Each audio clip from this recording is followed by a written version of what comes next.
তৃণমূলের অনেক বিএনপির নেতাই উপজেলা নির্বাচনে যেতে আগ্রহী।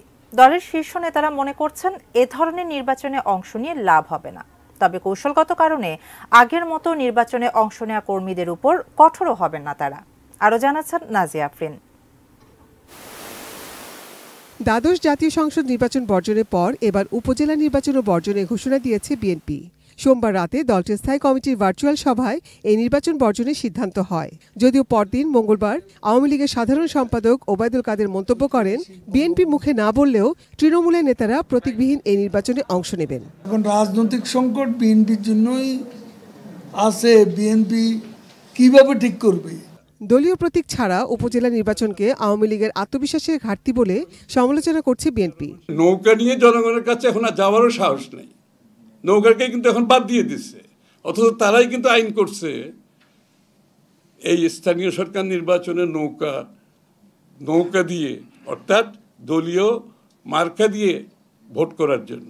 বিএনপি নেতারা বলছেন উপজেলা নির্বাচনে অংশ নেওয়ার কোনো সুযোগ নেই, কারণ নিরপেক্ষ নির্বাচন হবার মতো পরিবেশ এখনো তৈরি হয়নি। অতীত অভিজ্ঞতা তো অনেক তিক্ত। একটা সময় বাংলাদেশের সবকটি সিটি কর্পোরেশন, অসংখ্য উপজেলা আমাদের প্রতিনিধিরা ছিল, প্রত্যেককে মামলা দিয়ে দিয়ে দিয়ে দিয়ে তাদের চেয়ারে বসতে, তাদের পূর্ণ মেয়াদকালেই তাদেরকে চেয়ার থেকে সরিয়ে রাখা হয়েছে। তো এখনও যদি নির্বাচিত আবার কেউ হয় কোথাও থেকে, লাভ কি তাহলে? জেলখানায় তো কাটাতে হবে। নির্বাচন শব্দটা যে ব্যবহার করে, এটা যে মিসনোমার ইংরেজিতে যেটা বলে, অর্থাৎ ওইটার অর্থটা পর্যন্ত বাংলাদেশের জন্য প্রযোজ্য না। তো সুতরাং আলোচনার তো কিছু নাই। আর 7 তারিখে তো বাংলাদেশের 95% মানুষ ভোট কেনে না গিয়ে তাদের রায় দিয়ে দিয়েছে, এই দেশে কোনো নির্বাচন না। কিন্তু তৃণমূলের বিএনপি নেতারা দলীয় সিদ্ধান্ত উপেক্ষা করে নির্বাচনে অংশ নিলে তাদের বিষয়ে কঠোর অবস্থানেও যাবে না দলটি।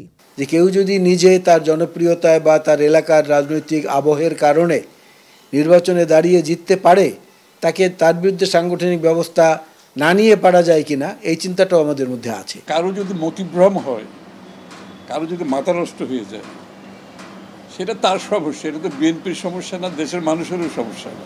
দলের শৃঙ্খলা ভঙ্গের জন্য দলের আছে, গঠনতন্ত্র আছে। Nazia Afrin, ATN news, Dhaka.